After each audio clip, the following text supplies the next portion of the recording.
2003 के नोबेल पुरस्कार विजेता वीएस नायपॉल ने एक किताब लिखी थी भारत के बारे में, इंडिया ए वुंडेड सिविलाइजेशन। उन्होंने कहा भारत एक विचित्र देश है जहां पर कि अपनी संस्कृति को आघात करने वाले विषय को पढ़ाया जाता है और आघात करने का प्रयास किया जाता है, इसीलिए उन्होंने वुंडेड सिविलाइजेशन वर्ड कहा। मैं इसलिए कह रहा हूं कि जो इतिहास में प्रत्यक्ष प्रमाण थे उनको भी झुटलाने का प्रयास हुआ। श्री राम जन्मभूमि केस के सिर्फ 2 उदाहरण बताना चाहता हूं। जब मुकदमा चला तो यह पूछा गया कि भाई पिछले उदाहरण दीजिए कोई शताब्दियों के, तो विपरीत पक्ष के पास कोई उदाहरण नहीं थे। हमने फॉरेन ट्रेवलर्स के उदाहरण कोट किए। विलियम फिंच नाम का ब्रिटिश ट्रेवलर आया 1610 और 20 के आसपास, उसने कहीं पर मस्जिद का उल्लेख नहीं किया, सिर्फ मंदिर का उल्लेख किया। फ्रेंच ट्रेवलर आया जोसेफ टिफेंथलर 1720 के आसपास, तो वो कहता वहां पर चबूतरा है जिसमें कि और एक पक्ष में वो मस्जिद की बात करता है और बताता है कि रामनवमी पे लाखों की भीड़ लगती है।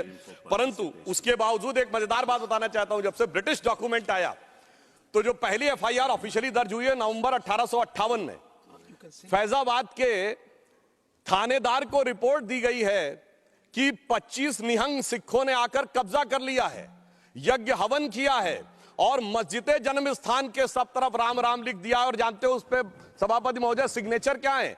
मुतव्वली मस्जिद जन्म स्थान।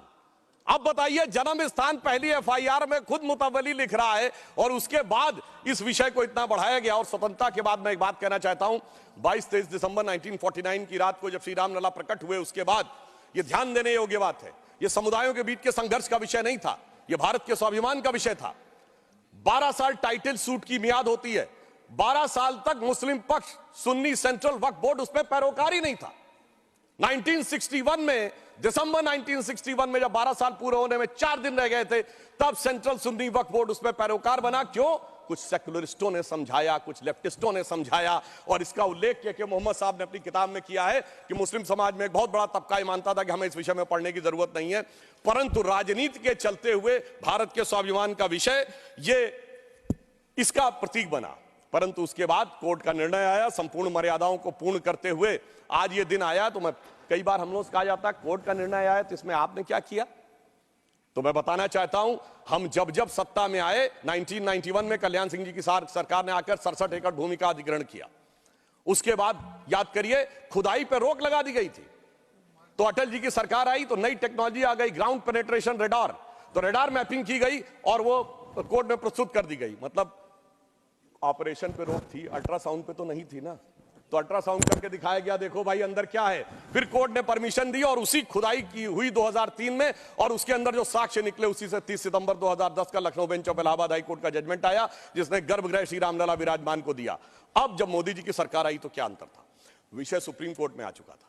सबसे बड़ी समस्या यह थी कि सुप्रीम कोर्ट में सारी की सारी प्रोसीडिंग सिर्फ इंग्लिश में होती है और वहां सारे डॉक्यूमेंट्स जो हजारों हजार पेज के थे उनको इंग्लिश में ट्रांसलेट करना था विद ऑथेंटिक डॉक्यूमेंट्स, जिसमें अरबी फारसी के भी थे, संस्कृत के भी थे, सबके थे। तो हमारी सरकार में आने के बाद अगर 60 साल उसमें लगे थे, हो सकता 50 साल इसमें भी लग जाते, क्योंकि बहुत से लोग वकील का चोला ओढ़कर खड़े होकर ये भी कहते थे फलां साल के पीछे ले जाइए इस जजमेंट को। मगर मोदी जी की सरकार ने आने के बाद 24/7 लगाकर सारे के सारे जो डॉक्यूमेंट्स थे उनका केवल 2-3 वर्षों में ट्रांसलेशन किया और उसके बाद जाके कोर्ट में अर्जी लगाई कि डे टू डे हियरिंग होनी चाहिए, क्योंकि हमारी सरकार तो उसमें विचार करती थी कि हनुमान तेहि परसा करि पुन कीन्ह प्रणाम, राम काज कीन्हे बिनु मोहि कहां विश्राम।